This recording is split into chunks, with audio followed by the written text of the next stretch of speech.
India. Magnificent and maddening. Fascinating and frustrating. Wonderful and weird. Truly a travel destination like no other. But if you're thinking of coming on holiday here, particularly for the first time, where on earth do you begin? India is a vast land of epic mountains and searching deserts, of steaming jungles and endless beaches. It's a place of thriving cities and quiet, picturesque villages, a place of magnificent architecture with a delicious and varied cuisine, a myriad of distinctive cultures and creeds, and a history that dates back into the mists of time. But where does all that leave the modern traveller looking for a holiday? Confused? Quite probably. My name's Johnny Bealby. I founded Wild Frontiers and we specialise in trips to the Indian subcontinent. My personal India story actually started when I was just a small boy.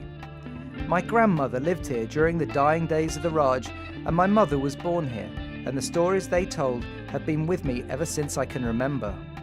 As a traveller, journalist, tour operator and guide, I've been coming here for more than 3 decades. I'm even renovating a small farmhouse in rural Rajasthan. And in this short film, I'm going to show some of the possibilities that will hopefully make choosing the right holiday just a little bit easier. So if you're thinking of coming to India for the first time, you're probably wondering where to start.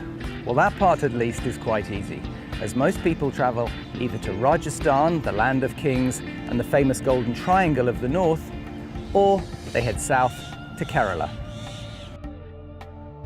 Dealing with Rajasthan first, there are very good reasons why over half of all first-timers travel here.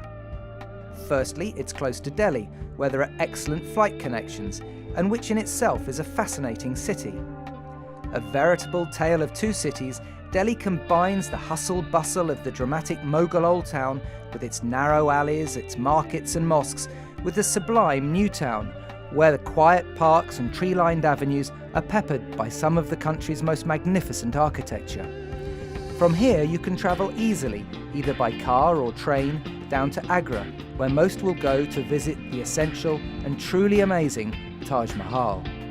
And from here, either travelling via the Tiger Park at Ranthambore, which does offer one of the best chances in the world to see tigers in the wild, making up the third stop in the triangle, there's the quintessential Rajput town of Jaipur, with its bustling bazaar, its famous Palace of the Winds, and the nearby Amber Fort.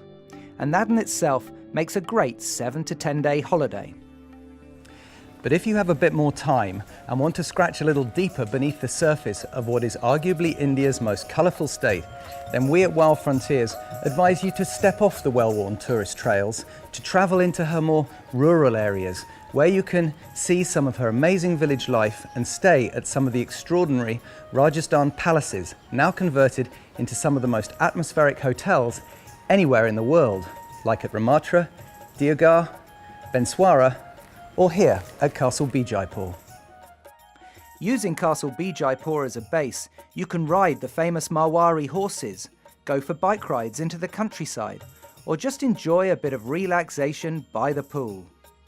There are many such properties in this part of India which you can mix up with other famous towns like Pushkar, Bundi or Jodhpur.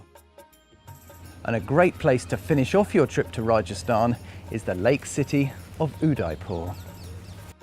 Sitting on the banks of the beautiful Lake Pichola, Udaipur is a stunning place, packed with impressive palaces, temples and shops. It's easy to navigate and walk around and is often referred to as Venice of the East. Not only is this one of my favourite towns in India, it also has very convenient flight connections back to London, meaning you can spend your last night here, having dinner at one of the wonderful rooftop restaurants, and bounce straight through without being forced to spend an extra night either in Delhi or Mumbai. Rajasthan is arguably India's most colourful state. It has most of the country's must-see attractions and some of her best hotels. If you like to travel in a small group, our Taj Temples and Tigers tour would tick all of these boxes, as would our India in Slow Motion tour if you like your travels a bit more off the beaten track. And if you like to travel privately, then give us a call and one of our expert travel planners will be happy to help design a trip especially for you. However, if you're looking for something a little less frenetic, maybe a real holiday, then why not head south to the beautiful state of Kerala, which is where I am now. Kerala is a stunning state situated on the southern tip of the Indian subcontinent, and if Rajasthan in the north represents a great place for travel, Kerala, with its beautiful beaches, its temple culture, and its meandering backwater cruises, offers the chance to truly relax and enjoy a more traditional holiday. A great routing here is to fly into Bangalore, then drive down through Mysore, where you'll find a colourful market and an immense palace, before heading onto the beach. There are a number of great beach properties dotted up and down the Malabar coast, but in my opinion, there's none more special than Nileshwar Hermitage. Here you can relax, walk along the beach, enjoy a truly delicious cuisine, and take a backwater cruise. Using these old converted rice barges to float through the tranquil backwaters is a quintessential part of any trip to the south. And from here, you can continue down the coast to another of my favourite towns, Cochin, a place that hasn't changed much from when my mother lived here as a small girl. This route makes for a perfect 10-day holiday.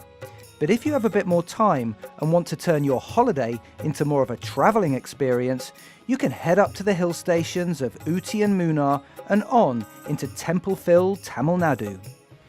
Rajasthan and Kerala form the ideal locations for the inquisitive traveller looking to come to India for the first time. We have a number of small group tours for those that don't wish to travel alone, and a team of experts back in London ready to create the perfect travel experience for those of you that wish to travel privately.